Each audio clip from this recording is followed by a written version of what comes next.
거의 대부분의 질병은 마음에서 온다고 했습니다.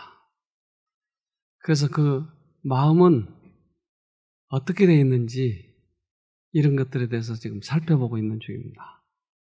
우리 마음에 안에는 힘이 있다고 했는데 이 힘은 어떠한 것인지 우리는 자유의지를 가졌습니다. 그래서 내가 선을 선택할 수도 있고 악을 선택할 수도 있는 완전한 자유가 있다고 그랬죠. 그래서 우리에게 이렇게 자유를 선택하게 하신 이유, 진정한 자유는 내가 선택한 것을 내가 책임을 지는 것이죠. 그것이 진정한 자유죠. 그래서 하늘에서는 인간을 만들 때 다른 동물과 달리 완전한 자유의지를 가지고 있는 최고의 걸작품으로 인간을 만드셨죠. 그래서 악을 선택하든지 선을 선택하든지 그것은 우리의 자유라고 하는 것이죠. 왜 우리에게 자유를 허락하셨느냐? 그것은 이제 우리가 로봇가 아니고 자유의지를 가진 인간인데 이 인간이 품성이 자랄 수 있는 유일한 방법은 악이 있는데도 선을 선택했을 때 이 기쁨과 이러한 선택력이 우리들의 품성을 자라게 해줍니다. 다른 방법이 없어요. 그래서 하나님께서 우리에게 자유의지를 주셔서 선악을 선택할 수 있도록 완전한 자유를 주셨죠. 그것은 이 악을 선택했을 때 그 인간이 끝나버리면 하나님의 그 창조물로서 그러면 너무나 값어치가 없는 것이죠. 그래서 하나님은 당신이 이 인간을 너무나 사랑하시기 때문에 만약에 그들이 악을 선택했을 때 그 악을 위해서 악에 빠진 인간을 위해서 다시 돌아올 수 있도록 하는 하나의 방법을 마련해 놓으셨는데 그것이 구속의 경륜입니다. 즉 예수님이 우리 죄 때문에 돌아가시고 그 죄 때문에 돌아가신 예수님을 믿으면 구원을 얻을 수 있도록 즉 죄값을 예수가 받으신다고 하는 것이에요. 그래서 이러한 그 선악의 대쟁투에 있어서 자유의지의 선택은 아주 소중한 것이죠. 예수님은 당신이 죽을 줄을 뻔히 알았어요. 악을 선택했을 때.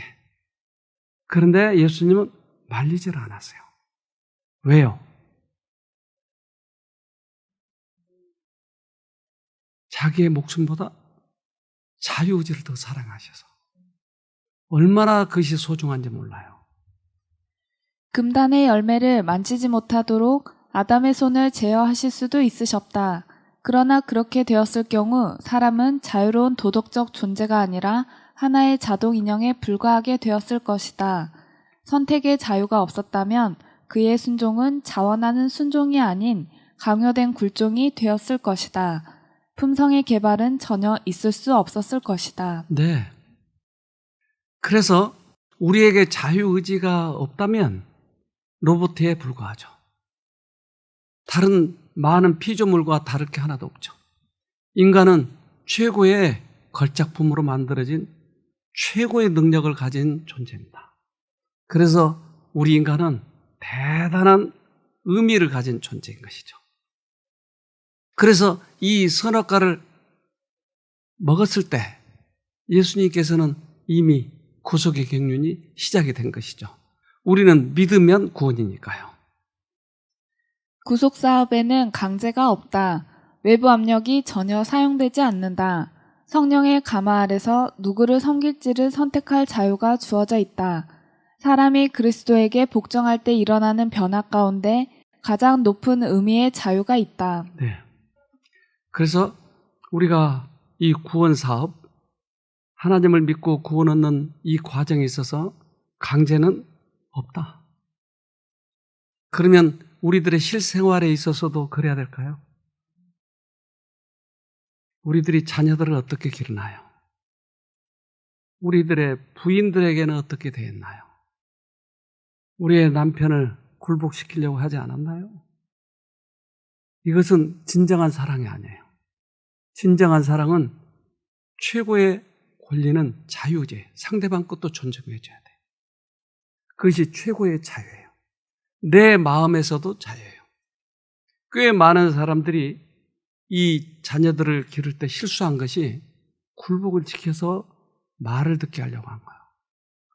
그런데 어느 정도 버티다가 나중에 그 한계가 넘어가면, 대나무가 휘어지면 그 한계가 넘어지면 부러지듯이 의지가 부러져 버리면, 의지 박약이 되면 꽤 많은 정신병 증상으로 나타나더라고요. 그래서 자녀들을 굴복을 시키려고 할 때 두 가지로 나타나요. 하나는 반항을 하거나 하나는 꺾이거나. 이 꺾인 것이 더 불행해요. 좀처럼 잘 살아나지 않으니까. 그래서 자유의지를 존중하면서 아이들이 부모에게 공경하도록 만든다고 하는 것은 최고의 교육입니다. 그러면 하나님께도 자유의지 속에서 순종을 하니까요. 부모에게 배웠으니까. 그래서 우리들의 이 교육은 참 중요하다고 생각을 합니다. 하나님께서는 우리의 의지를 파기하려고 하지 않으신다. 그것은 우리가 의지의 활용을 통해서만 그분께서 원하시는 바를 이룰 수 있기 때문이다. 네. 하나님은 절대 의지를 파괴하려고 하지 않는다. 그래서 자유의지를 통해서 하나님을 순종하게 만들 때 그때 가장 기쁘게 생각하신다. 우리는 하나님을 자원해서 순종해야 돼요. 강제로 헌금 안 내면 죽어, 구원 없어, 이런 것들은 다른 쪽에서 오는 거예요. 강제로 하려고 하는 것. 하나님은 자유의지 속에서 자원해서 순종해요. 우리는 자녀들을 기를 때도 그렇지 않습니까? 자녀들이 자원해서 순종할 때 얼마나 부모로서의 마음이 기뻐요. 그래서 다른 모든 피조물과 인간은 다른 것입니다. 의지란 사람의 인간 본성 가운데서 지배하는 힘이다. 만일 의지가 확립되면 생애의 모든 나머지 것들은 그의 지배하에 들어오게 된다. 의지란 기호나 경향이 아니다. 그것은 선택이요, 결정하는 능력이요, 사람 속에 작용하여 하나님께 순종하게도 불순종하게도 만드는 최고의 능력이다. 그래서 우리 안에 이 의지가 중요하네요. 그러니까 이 의지가 확립이 되면 하나님께 순종도 불순종도 할 수 있도록 만들어준다.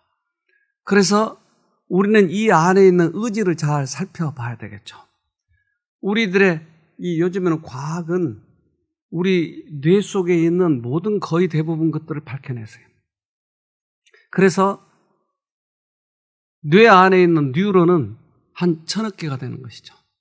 즉 신경세포, 이 신경세포와 신경세포 사이에 신경선이 있는데 이것은 수없이 많이 연결되어 있죠. 그래서 빨간 것 그러면 장미, 빨간 걸 보면 장미가 생각이 나는 거예요. 오늘 여러분 이 벚꽃이 이렇게 아름답게 꽃피 있는데 이거 보면 무슨 생각이 난가요? 아름다운 거. 또요. 벚꽃 아래서 두들겨 맞은 생각은 안 나나요? 우리 집사람이 이게 팝콘처럼 보이는데 이게 먹는 것과 또 연결이 되어 있어요. 그러니까 우리 뇌 속에는 이렇게 연결되어 있는 거예요.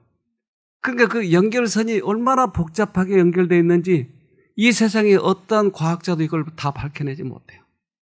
어떻게 연결되어 있는지 그것은 하나님만 아셔요.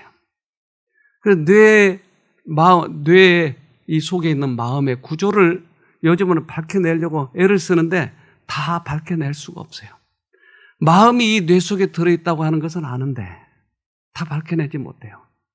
그래서 이 최고의 결정력, 자유의지의 활용은 결국은 선택력이었어요. 어느 쪽을 선택하느냐 하는 것이죠. 그래서 로마서에서는 이렇게 얘기합니다. 로마서 7장 20절로 21절. 내가 원하지 않는 일을 행하고 있다면 그 일을 행하는 자는 내가 아니라 바로 내 안에 살고 있는 죄입니다. 그러므로 나는 이런 법칙을 발견했습니다. 선을 행하려는 마음은 나에게 있지만 악이 나와 함께 있다는 것입니다. 그러니까 우리 마음속에는 죄를 좋아하는 마음과 하나님을 좋아하는 마음이 다투고 있다. 그런데 내가 선을 행하려고 하는 마음이 있을 때 항상 뭐가 옆에 있다고요? 악이 있더라, 같이. 그러니까 이걸 그냥 놔두질 않는 거예요. 그러니까 선을 행하려고 할 때마다 악이 같이 있기 때문에 항상 방해를 하는 것이게. 그러니까 난 그렇게 살아야 돼 라고는 이게 정답이 아니고, 이것이 완전한 삶이 아니고 그 선을 행하는 삶을 살아야 되겠죠. 이 힘이 있냐 하는 거예요, 우리 안에. 그게 좋은데 근데 그렇게 행하시지는 않은 거예요. 그러니까 이게 많이 괴리가 생겼어요, 사람마다 많이. 나 그렇게 살아야 돼. 그런데 그렇게 안 되는 것이. 근데 그 몇 년 전에 어린아이들 성폭행했던 그 김수철, 이 사람은 이렇게 얘기했어요. 내 안에 욕망의 괴물이 내 안에 욕망의 괴물이 있어서 그렇게 했다. 그러니까 욕망의 괴물에게 딸려가니까 내가 그 초등학생을 성폭행했다. 그러니까 이러한 우리들의 뇌의 구조를 알면 우리가 다른 사람을 도와줄 수가 있죠. 그래서 우리들 이 인생 살아가는 데 있어서 꼭 필요한 것이 하나님이다. 왜냐하면 이 의지가 하나님을 선택할 때만 악을 이길 수 있으니까요. 그래서 우리 안에는 선과 악이 같이 있는 것이죠. 의지를 그리스도께 굴복시킴으로 그대의 생애는 그리스도와 함께 하나님 안에 감추어지고 모든 정사와 권세를 초월한 능력과 연합할 수 있다. 그대는 그대를 하나님의 능력에 굳게 붙들어 메어줄 수 있는 능력을 하나님으로부터 받게 될 것이다. 그러므로 새 생애, 삶 믿음의 새 생애가 그대에게는 가능할 것이다. 우리의 의지를 하나님께 드렸을 때 그때 새 생애가 된다. 내가 선한 일 몇 번 하는 것이 아니고 우리의 의지를 그분께 굴복시킬 때, 그러면 우리들의 의지가 하나님께 붙들려 있으면 하나님이 우리에게 능력을 주신 대로 우리는 행할 수 있다고 하는 것이죠. 그래서 선악 간의 싸움은 이렇게 처절한 것이죠. 이것은 우리 생애에 있어서 가장 큰 싸움인 것입니다. 의지력이 올바르게 발휘되면 그것은 상상력을 지배하고 정신과 육체의 질병을 다 같이 저항하고 극복하는 데 강력한 수단이 될 것이다. 네. 그래서 투병 생활하는 데 있어서는 이것이 더 필요한 이유는 정신과 질병을 다 같이 이길 수 있기 때문에. 그런데 이 의지력, 우리 안에 있는 마음의 힘, 이걸 가지고 요즘에 심리학자들이 많이 이걸 연구하고 있어요. 근데 스탠퍼드에서 가장 인기 있는 그 심리학자가 있는데 그 사람이 이 사람이에요. 불안, 좌절, 역경은 삶의 에너지다. 스탠퍼드 대학교 학생평가 1위 강의. 이분은 아주 유명한 사람이에요. 그래서 제가 그 테드라고 하는 강의를 들었어요. 근데 여기는 아주 유명 인사들이 나와서 자기의 그 전공 과목을 아주 짧은 시간에 요약을 해서 얘기를 해주는데 가끔 제가 이게 도움을 받아요. 근데 이 사람이 과연 이렇게 유명한 사람이 뭐라고 얘기했을까 하는 것이 궁금한 것이에요. 스탠퍼드 대학교에서 표창을 받은 유명 심리학 강사이다. 동시에 의과대학의 건강 증진 프로그램에서 활동하는 보건교육사이기도 하다. 현재 그녀는 수많은 강의와 저서 활동을 통해서 스트레스를 조절하고 삶은 긍정적으로 변화시키는 방법을 대중들에게 전파하고 있다. 의지력의 과학과 스트레스 잘 이겨내기를 비롯한 그녀의 심리학 강좌들은 스탠퍼드 대학교 평생교육원 역사상 가장 인기 있는 수업으로 꼽힌다. 역사상 가장 인기 있는 수업. 그러니까 대단한 존재인 거죠. 근데 이 사람이 이 문제를 다루기 시작한 거예요. 그래서 이 사람, 그렇게 유명한 사람은 과연 뭐라고 얘기했을까? 그래서 이제 그 TV에 나와서 대담하는 것을 들어봤어요. 이 시간은 나는 왜 항상 결심만 할까? 저자 켈리 맥고니걸과 스튜디오에 함께 했습니다. 네. 이제 켈리 맥고니걸 이 사람은 이제 그 자기가 지은 책에 대해서 또 사람들이 궁금한 것에 대해서 이제 질문하는데 이 사회자가 이렇게 질문했어요. 우리가 의지라는 말을 떠올렸을 때 유혹을 뿌리치거나 뿌리칠 수 없는 능력을 말하는 것인 줄 알고 있는데요. 맞나요? 정확히 말하자면 무엇을 하지 않을 수 있는 능력은 자제력이라고 할 수 있죠. 몸이 먹고 싶고 담배 피우고 싶고 또는 무언가를 마시고 싶다고 하는 것을 제어하는 거죠. 그런데 의지력이라고 하는 것은 아주 중요한 두 가지의 요소가 더 있어요. 하나는 의지력이라고 부르는 것인데 그것은 아주 어려운 것도 할 수 있는 능력을 말해요. 우리는 아주 중요한 것도 가끔은 좀 더 쉽게 하고 싶어 하고 다른 날로 미루고 싶어 하죠. 그럴 때 자신을 제어해야 하기도 하지만 어떤 날은 동기부여를 해줘야 할 때가 있습니다. 네. 그러니까 우리의 의지 속에는 자제력이 있고 의지력이 있다. 그래서 내가 술 먹고 담배 피우고 싶을 때 이것을 자제해야 되는 힘이 있고 또 하나는 하기 싫어할 때 하게 해주는 의지의 힘이 있고 이 두 가지 힘이 있더라. 그래서 이 두 가지 힘을 뒤에서 뒷받침해 주는 게 있는데 그것이 이거죠. 그리고 세 번째 의지력의 한 성분은 갈구함의 힘이에요. 하지만 이것은 우리의 목표를 우리 안에 계속 지킬 수 있게 하는 힘입니다. 그래서 우리가 무엇인가에 유혹을 당하고 방해를 받더라도 우리의 진짜 장기적인 목표가 무엇이었는가에 대해서 생각하게 하죠. 네, 갈구함이 있어야 된다. 그런 갈구함이 있으면 의지력을 키워주고 자제력을 키워준다. 예를 들면 우리가 어렸을 때 맨날 부모님들이 깨워요. 이놈아 일어나라, 빨리 일어나라, 학교 늦는다. 근데 일찍 일어난 날이 있어요. 아세요? 소풍하는 날. 그러니까 소풍이라고 하는 갈구함이 나를 일찍 깨워주게 하는 거다. 의지력을 키워준다. 그러니까 이 세 가지 원칙이 이 사람은 항상 같이 있어야 된다라고 얘기를 하는 거예요. 그래서 자제력과 의지력과 갈구함이 있어야 된다. 우리들의 인생을 이 사람은 잘 이렇게 지금 간파하고 있는 거예요. 정리하면 의지력은 의지력과 자제력 그리고 갈구함인 것이죠. 네. 그래서 갈구함이 있으면 이 의지력과 자제력이 키워지는데 영감의 글에는 이렇게 얘기합니다. 품성의 능력은 두 가지, 곧 의지력과 자제력으로 구성된다.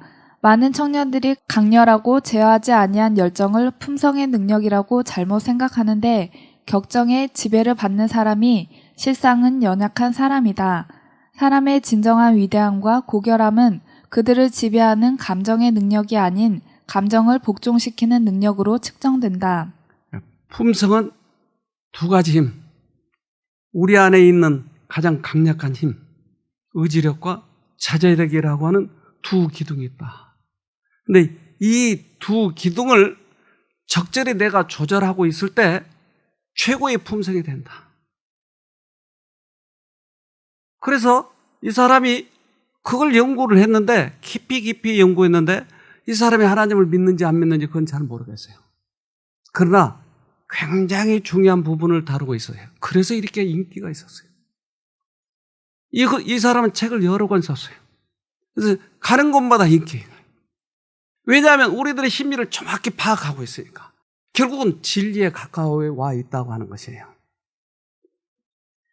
이런 의지력이 다른 사람보다 더 강한 지적 능력이 있는 사람들은 그들의 관계나 결혼 생활 같은 것들이 더 오랫동안 지속돼요. 그들은 다른 사람보다 더 오래 살기도 하고요. 의지력이라고 하는 것은 기본적으로 실행력이라고 할 수 있죠. 환경이 받쳐주지 않을 때도 말이죠. 그 말은 제가 의지력이 더 있다면 학교에서 더 좋은 성적을 받을 수 있다 이런 말인가요? 네, 맞아요. 의지력을 크게 말한다면 목표가 무엇이었는지 상기하는 능력이라고 할 수 있어요. 항상 선택하는 거예요, 목표를 위해서. 네. 그래서 우리들의 심리를 정확히 판단을 하고 있어요. 파악하고 있고 이것을 어떻게 해결할 것인지에 대해서도 이야기하고 어디에 적용할 것인지에 대해서도 결혼 생활에서도 학교 생활에서도 사회 생활에서도 이것이 중요하더라. 그래서 이 의지력이 우리들의 상상력도 제어해 줄 수 있는 것이죠. 그대의 상상력은 아무런 억제와 훈련의 노력 없이 마음대로 쓸데없는 공상을 하라고 주신 것이 아니다. 사상이 바르지 아니하면 감정도 바르지 아니할 것이다. 사상과 감정이 결합하여 도덕적 품성이 된다. 근데 더 자세하게 이미 말씀이 주어졌어요. 그것은 상상력을 억제한 것이다. 그리고 우리들의 실생활에 있어서 더 튼튼하게 가게 해주는 것이다. 그래서 이거 구체적으로 그러면 이 의지력을 어떻게 더 사용하고 이렇게 해서 우리들의 인생길을 어떻게 가야 될지도 구체적으로 계속 더 설명을 하고 있더라고요. TV를 보는 대신 공부를 한다거나 시험을 앞두고 불안한 마음을 잘 컨트롤할 수 있는가 하는 것들이죠. 자신의 감정에 휩싸이지 않고 해야 하는 일에 집중하게 되는 겁니다. 그리고 이 능력은 내면의 생각들이나 감정 같은 것들을 통제하게 됩니다. 어떠한 유혹이라던가 방해 요소 같은 것들도 통제하게 되죠. 그건 한마디로 성공의 열쇠죠. 네. 그래서 이 의지력과 자제력 이것이 길러지면 성공의 열쇠다. 우리가 서로 연애할 때 많이들 속죠? 맨날 낭비백이 있는 여자인지 잘 몰라요, 남자들이. 왜요? 연애하는 동안에는 이걸 차지하고 있어요. 왜요? 목표가 있으니까. 저 남자를 내가 결국 꼭 소유해야 되니까. 남자도 술주정뱅인지 모르고 여자가 결혼했다는 거예요.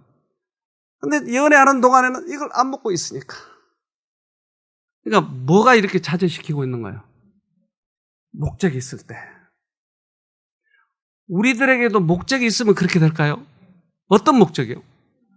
하늘의 목적이 있을 때. 하늘의 목적이 있을 때 우리들의 품성이 자라는 거예요. 그래서 의지력과 자제력이 그래서 길러지는 것이죠.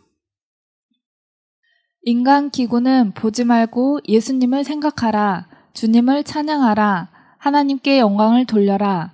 마음속으로 하나님을 찬미하라.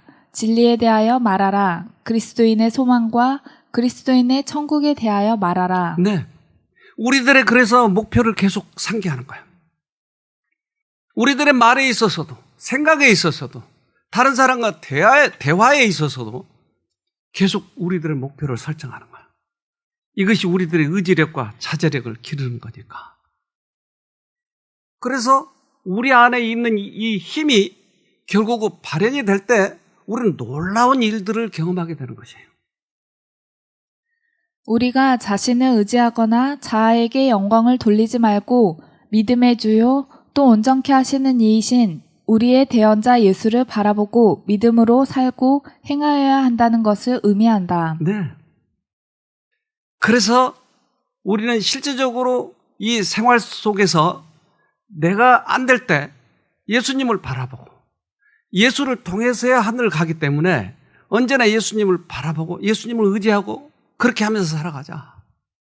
매 순간. 그러면 우리들의 여러 가지 유혹거리들을 이길 수 있다고 하는 것이죠. 나태함을 이길 수 있다고 하죠. 그래서 한 번 이기면 두 번째 더 잘 될까요? 그래요. 한 번 이기면 두 번째 더 잘 돼요. 그럼 뭐가 생겨요? 근육이 생겨요. 실생활에서. 내적으로는 우리는 할 수 있어요. 얼마든지. 그리스도와 연합하고 교통하는 일을 방해하려는 것은 사단이 항상 꾀하는 일이다. 세상의 오락, 생활상 염려와 고민과 비통, 다른 사람의 결점 또는 자신의 결정과 불완전함, 이런 것들의 전부 혹은 일부에 우리의 마음을 돌리도록 사단은 애쓸 것이다. 네. 그래서 언제나 우리가 선이 있는 곳에 악이 있다고 하는 말은 선 쪽으로 가려고 할 때마다 악이 항상 뒤따라 붙은 거예요. 그래서 이것을 이길 힘을 의지력이라 하더라. 이겨야 돼요. 의지력과 자제력이 이겨야죠. 그래서 자꾸 이기다 보면 이게 점점점 튼튼해지는 거예요. 그래서 우리 다른 사람을 볼 때 저 사람은 웬만하면 성질 내지 않아. 그의 품성을 평가할 때 그러잖아요. 그 속에 있는 뭘 보고 있는 거예요, 우리가? 그 품성 속에 들어있는 의지력과 자제력을 보고 있는 거예요. 저 사람은 일을 맡겨놓으면 끝까지 해나가. 성질을 좀처럼 내지 않아. 우리들의 이미지 속에 그런 게 있잖아요. 근데 저 사람은 쉽게 굴복해. 그래서 조금만 유혹해도 넘어와. 그 품성이 보이는 거예요, 그 안에. 그러니까 이것과의 싸움에서 우리는 승리를 하면, 즉 자신과의 싸움에서 승리를 하면 우리들의 품성은 우리들의 선배들처럼 그렇게 훌륭한 하늘에 들어갈 수 있는 사람이 될 수 있다라고 하는 거죠. 건강을 유지하고 회복하는 일에 있어서 인간의 의지력과 자제력의 중요성에 대하여 분노, 불만과 이기심 또는 순결하지 않는 마음은 건강을 해치는 파괴적인 영향을 주는 반면에 즐거움, 남을 위하는 마음, 감사하는 마음 등은 놀라운 생명력을 가지고 건강을 증진시킨다. 네. 그래서 우리의 건강에 이렇게 중요하다. 즉 의지력과 자제력을 잘 활용하면 이렇게 우리의 건강에도 중요하다. 하나님께서는 우리를 만드실 때 처음에 누구 모양으로 만드셨을까요? 그렇나요? 네. 창세기 1장 26절 하나님이 가라사대 우리의 형상을 따라 우리의 모양대로 우리가 사람을 만들고 그로 바다의 고기와 공중의 새와 육축과 온 땅과 땅에 기는 모든 것을 다스리게 하자 하시고. 네. 자, 처음에 우리가 하나님의 형상을 닮았을까요? 닮았죠. 그러면 품성도 닮았을까요? 그랬네요. 근데 죄를 짓자마자 어떻게 됐어요? 사단의 형상이 찍히기 시작했네요. 예수님이 이 땅에 오셔서 우리를 구원하시기 위해서 십자가에 달려 돌아가셨죠. 그러면 우리들을 구원을 어떻게 하신다고요? 원래 하나님의 형상대로 돌아가도록. 네. 그리스도는 그의 아버지의 본체의 형상이셨고 사람 속에서 하나님의 도덕적 형상을 회복시키기 위하여 이 세상에 오셨다. 그러니까 예수님이 돌아가신 이유는 우리를 살려놓고 끝나는 게 아니고 원래의 모습대로 돌리기 위해서 오셨다. 그렇다면 우리 안에 누구의 형상을 찍느냐, 이 대쟁투 속에 우리가 있다고 하는 것이.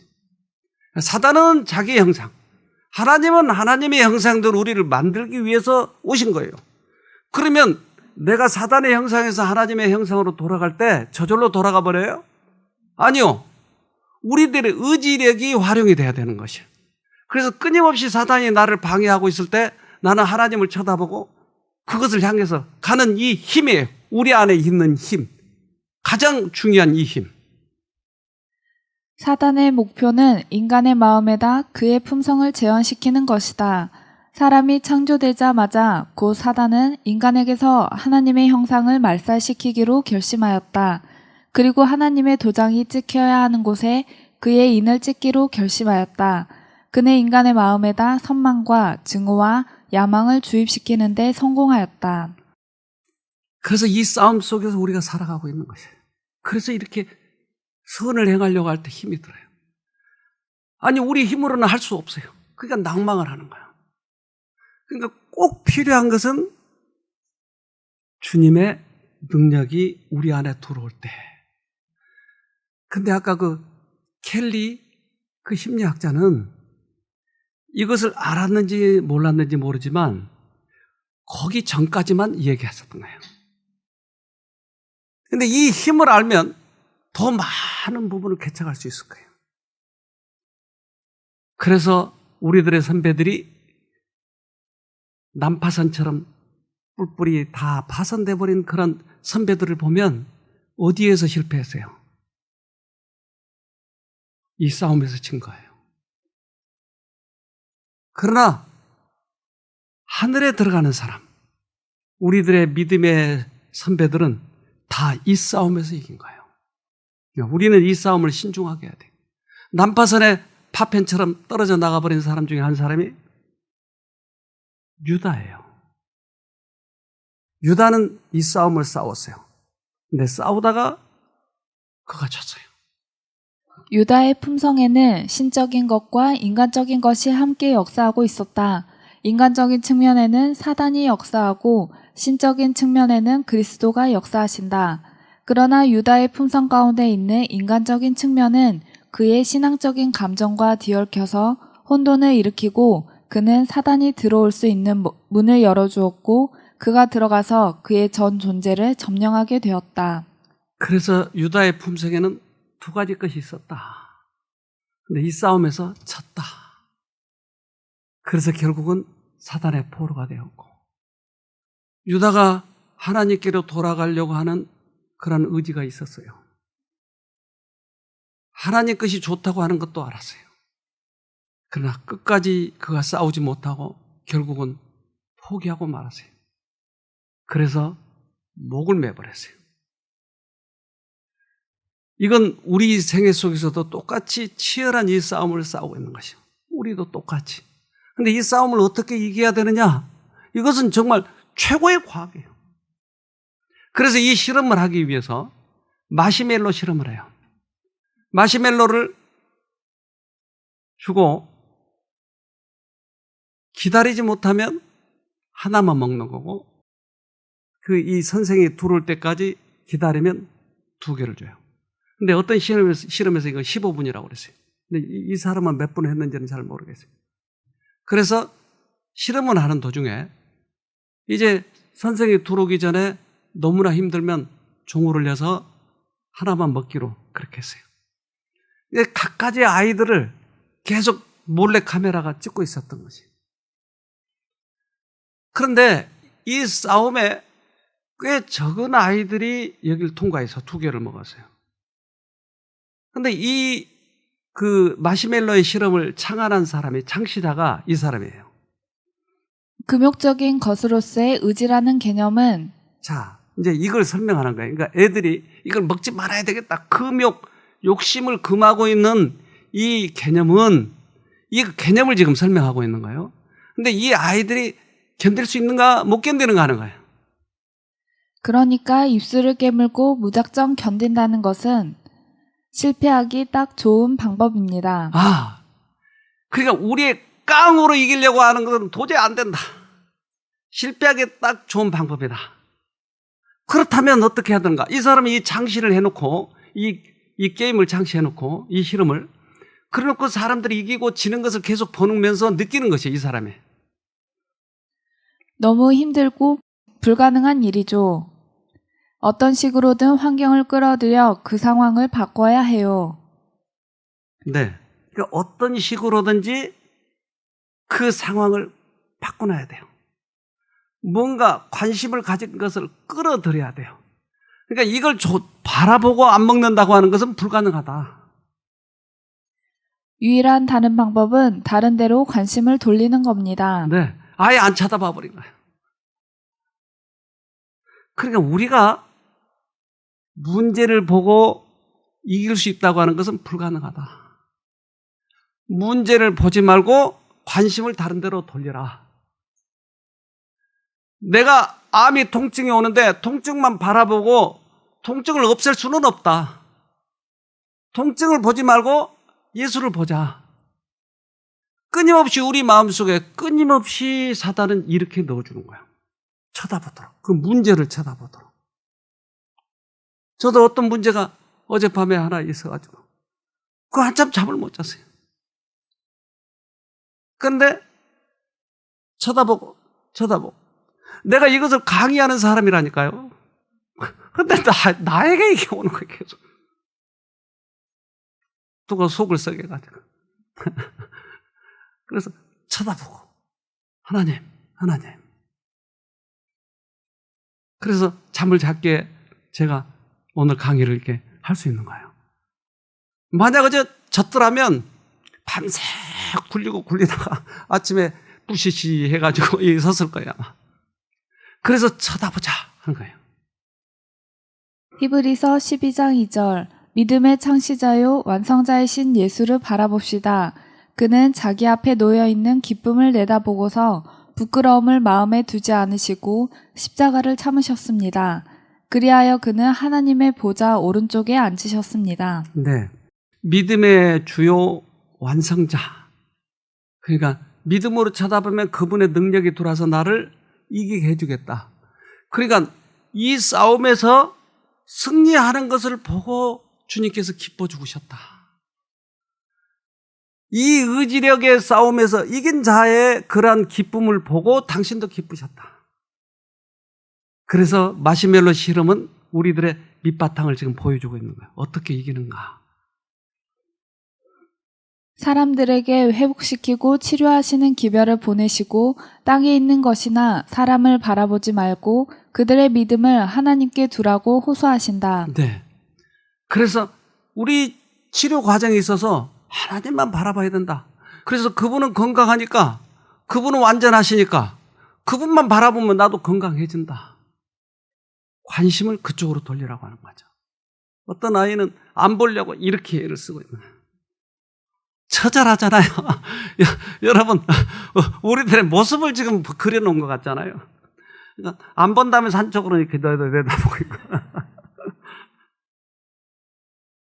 비난과 핍박을 통하여 그리스도를 증거하는 자들이 하늘에서 받을 상은 크다. 백성들이 세상의 좋은 것들을 바라보고 있는 동안 예수께서는 그들에게 하늘의 상급을 가리켜 보이신다.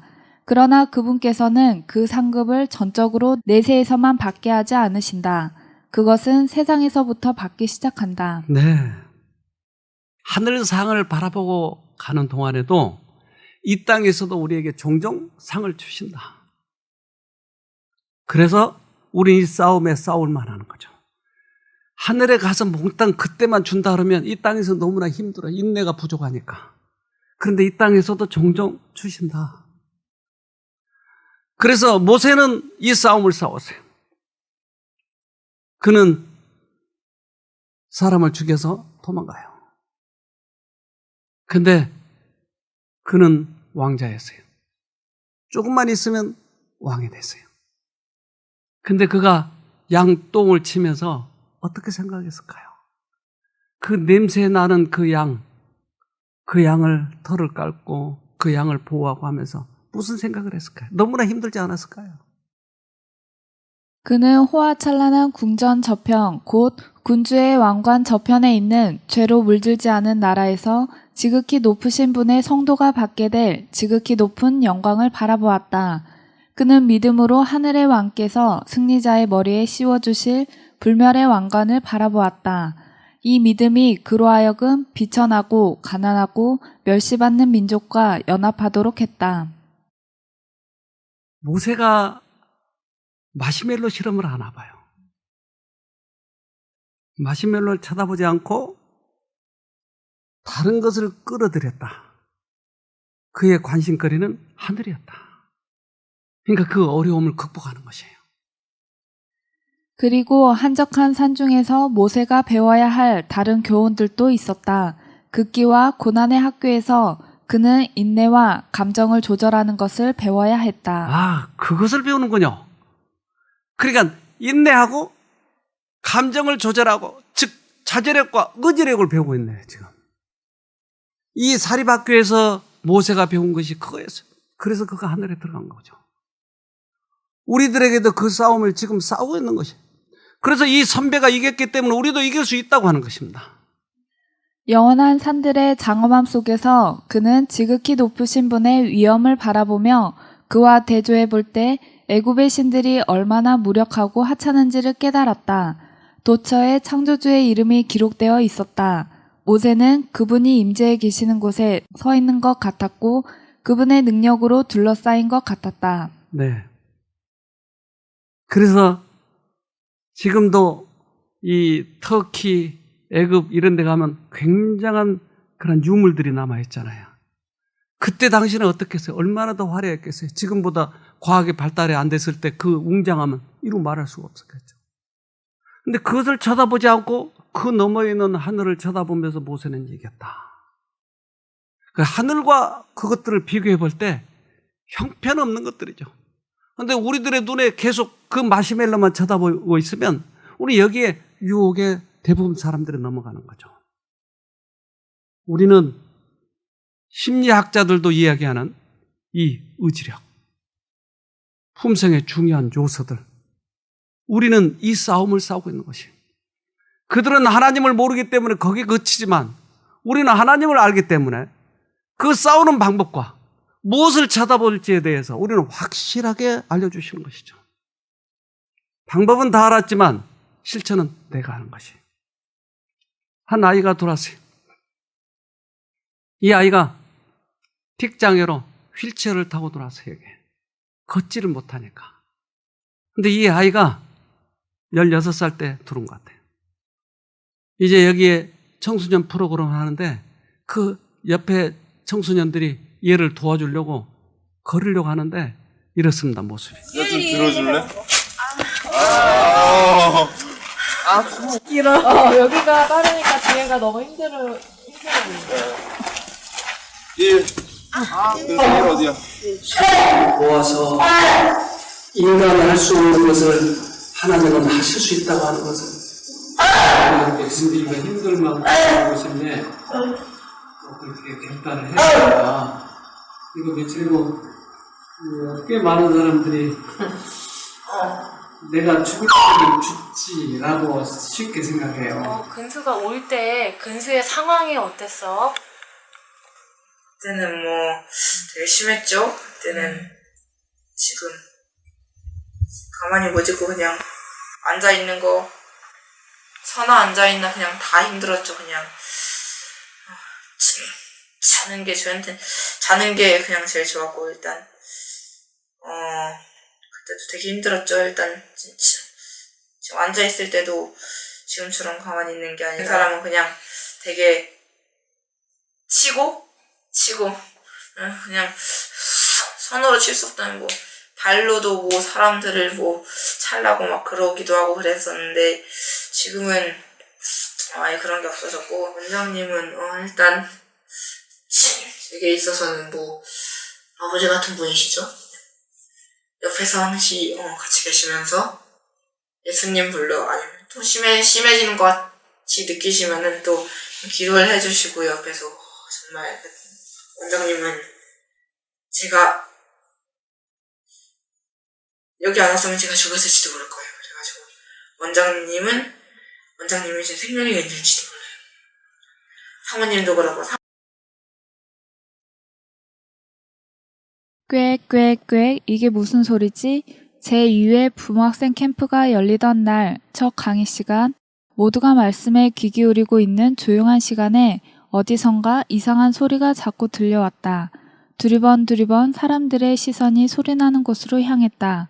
5초에 한 번씩 괴성을 내지르고 심하게 몸을 흔드는 틱장애를 가진 15세 소년 인수는 그렇게 처음 쉼터에 왔다. 앉아있을 때에도 계속 팔을 흔들며 양 팔꿈치로 옆 사람을 쳤고 제대로 서 있지도 걷지도 못해 휠체어를 탔다. 걸음을 걸으려면 앞으로 가지 못하고 뒷걸음질을 치며 몸을 심하게 비틀거렸다. 항상 넘어질까봐 조심해야 했고 땅만 보며 살아야 했기에 인수의 몸은 구부정하게 굽어 있었다. 틱장애로 정상적인 생활을 할 수가 없어 학교도 다니지 못했고 오랫동안 약을 먹어 정신이 몽롱하게 취한 상태에서 약물 부작용으로 온몸이 부어 있었다. 앉아있든지 서있든지 늘 힘들었던 인수가 하루 중 유일하게 쉴 수 있는 시간은 잠자는 시간이었다. 인수는 2살 때 집안 사정으로 한 달 남짓 엄마 품을 떠나 고모에게 맡겨진 적이 있었다. 그때 인수의 마음속에 엄마와 분리되어 느끼는 불안감에 깊은 상처가 생겼다. 그때부터 인수는 엄마와 떨어지는 것을 두려워했다. 놀이터에서 인수는 놀다가도 울면서 달려와 엄마를 데리고 가서 놀았다. 인수가 6살이 되었을 때 엄마는 인수를 집 근처 유치원에 보냈다. 어린 인수는 엄마와 떨어지지 않으려고 많이 울었다. 일하러 나가야 하는 엄마는 어쩔 수 없이 인수를 억지로 떼어 유치원에 보냈고 그때부터 인수의 틱장애가 시작되었다. 초등학교에 입학한 인수는 날마다 학교에서 전화를 걸어와 엄마 무서워 하며 울었다. 처음에는 양쪽 눈을 위로 치켜뜨며 깜빡이는 가벼운 증상으로 시작된 틱장애는 점점 심해졌고 초등학교에 들어가서는 몸을 흔들기 시작했다. 병원에서 주는 약을 매일 먹으며 놀이치료, 미술치료, 심리치료 등을 다 해보았으나 인수는 낫지 않았다. 인수가 자라면서 틱 증상은 더욱 거칠고 강해졌다. 서울 아산병원에 2개월간 입원해보기도 했지만 별다른 차도 없이 약을 처방받아 퇴원하였다. 틱 증세를 완화시키기 위해 처방받았던 2개의 알약은 먹은 그날 밤 인수의 온몸을 마비시켜버렸다. 몸을 움직이지 못하며 고통스럽게 밤을 새는 인수를 바라보며 엄마는 괴로워하며 그 약을 중단했다. 의사의 제안으로 전기치료도 해보았다. 매번 치료가 끝난 후 마취해서 깨어난 인수는 토하며 고통스러워했다. 치료의 고통으로 인수의 성격은 난폭해져 갔다. 쉼터에 와서 인수는 예수님을 부르는 법을 처음 배웠다. 어느 날 원장님과 함께 뒷산에 올랐다. 5년 동안 제대로 걸음을 걷지도 못했던 인수가 산을 오른다는 것은 상상치도 못할 일이었다. 인수가 한 걸음 앞으로 내디딜 때마다 2걸음 뒷걸음치며 도로 내려왔다.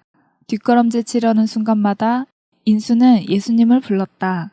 그리고 원장님 팔을 붙잡고 다시 한 걸음 나아갔다. 그날 인생 처음으로 최고로 예수님을 불렀다. 산에서 내려오며 인수는 자신이 승리했다는 것을 느꼈다. 그리고 그날 이후 인수는 많이 좋아졌다. 강의 시간에 용서에 대하여 배웠다. 인수에게는 누군가를 싫어하고 미워하는 마음이 있었는데 그 사람을 용서하면서 자신이 훨씬 더 좋아진 것을 몸으로 체감했다. 이제 엄마 아빠도 용서해야 한다는 생각이 들었다. 집에서 회초리로 많이 맞았던 기억, 원치 않지만 억지로 복종해야 했던 기억 등을 용서의 지우개로 깨끗이 지울 수 있게 되었다. 또 생각은 내가 만드는 것이 아니라 외부에서 들어오는 것임을 배웠다. 생각과 감정을 조절하는 것이 자신의 힘으로 불가능했기에 예수님을 부르고 또 불렀다.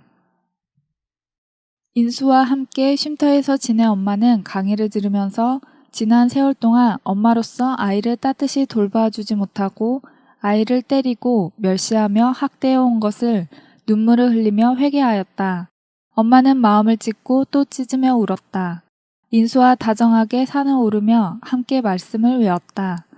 아이의 회복을 위해 간절히 기도하며 사랑으로 아이를 다시 품어주었다. 이제 아침이면 아이에게 말씀을 읽어주고 저녁에 잠자리에 들기 전 성경을 함께 읽으며 따뜻이 안아주는 엄마가 되었다. 겨울에 왔던 인수는 쉼터에서 봄을 지내고 또 여름을 지냈다. 꾀꾀거리며 강의 시간에 시끄럽게 방해했던 인수는 봄을 지나면서 점점 조용해졌고 더 이상 몸을 흔들지 않고 편안히 앉아 있을 수 있게 되었다. 자신이 나을 것이라 도무지 믿기지 않았다는 인수는 시간이 흐를수록 믿음이 생기면서 평안을 되찾았고 의젓한 소년으로 변해갔다. 인수 스스로도 자신이 낳은 것을 기적이라고 말한다. 원장님은 저에게 아버지와 같은 분이셨어요. 언제나 제 곁에서 틱이 나올 때마다 예수님을 부르라고 격려해 주셨고 틱이 다시 심해지는 것 같으면 기도해 주셨어요. 여기 오지 않았으면 저는 어쩌면 죽었을지도 몰라요. 원장님은 저의 생명의 은인이세요. 저에게 예수님을 가르쳐 주시고 진리와 사랑을 가르쳐 주신 선생님이시고요. 저에게 제2의 예수님 같으신 원장님, 사모님 잊지 못할 거예요. 정말 감사합니다. 그렇게 인수는 회복되었다. 가을로 접어들기 전에 인수는 쉼터를 떠났다. 집으로 돌아간 후 인수는 키가 훌쩍 자랐다. 지금은 어엿한 고등학생이 되어 가끔 쉼터를 찾아오곤 한다. 건강하고 씩씩한 인수의 모습 속에서 사단의 매임에서 풀어주시고 자유와 평안을 주시는 예수님의 능력을 다시 한번 보게 된다. 우리에게 친히 손 내미시고 고쳐주시는 그분의 크신 사랑에 대한 감사로 마음이 가득 채워진다. 네, 이렇게 해서 회복이 되었어요. 그가 사단에 의해서 완전히 종이 되었을 뻔했는데 부르고 또 부르고 하면서 이기는 이 힘, 그 의지를 활용해서 예수님을 부르는 힘, 이것이 없었다면 그가 평생 종로로 되지 않았겠어요? 어느 날 이 아이가 교복을 입고 여기로 왔는데 너무나 의젓한 거예요. 키가 나보다 커요. 이제 힘으로도 안 되겠더라고요. 그래서 이 뒷동산에 올라갈 때, 그 15살 처음 왔을 때, 이 아이를 붙들고 가는데 너무나 오랫동안 잘 먹지도 못하고 비실비실해가지고 제가 이렇게 하니까 끌려오는 거예요. 불러봐, 가자. 얘가 부르면서 올라오는 거예요. 산 꼭대기까지 올라갔어요. 그 뒤로 급격히 좋아졌죠. 그 가족들이 얼마나 기뻐하는지. 우리는 이 의지라고 하는 힘을 사용하면 이 아이가 이긴 것처럼 우리도 이길 수 있는 것이죠. 승리해야 돼요. 지면 안 돼요. 이 의지를 잘못 착각하니까 내 힘으로 하려고 하는 거예요. 깡이 좋은 사람들은 결국은 구원을 받는다라고 착각을 하는 거예요. 근데 이 의지의 힘은 주님을 향하는 힘이에요. 주님을 붙드는 힘이에요. 믿음으로 그래서 구원 얻는 것이죠. 꼭 승리하기를 간절히 바랍니다. 기도합시다. 하늘에 계신 아버지, 우리들에게 은혜를 베풀어 주셔서 다시 한번 주님을 바라보고 이길 수 있는 특별한 기회를 주셔서 감사합니다. 그동안 이러한 싸움 자체도 모르고 어떻게 해야 되는지도 모르고 막연히 살아와 버렸던 저희들을 용서하여 주시옵소서. 이제 다시 시작해 보려고 합니다. 우리 안에 있는 능력을 키워보려고 합니다. 그래서 끝까지 주님을 붙드는 그 힘을 갖게 해주셔서 우리 선배들이 승리했던 것처럼 우리도 승리할 수 있도록 도와주시옵소서. 오늘이 그 싸움의 시작이 되는 D-Day가 되는 귀한 날이 되도록 우리 모두에게 축복해 주시옵기를 예수님 이름으로 기도합니다. 아멘.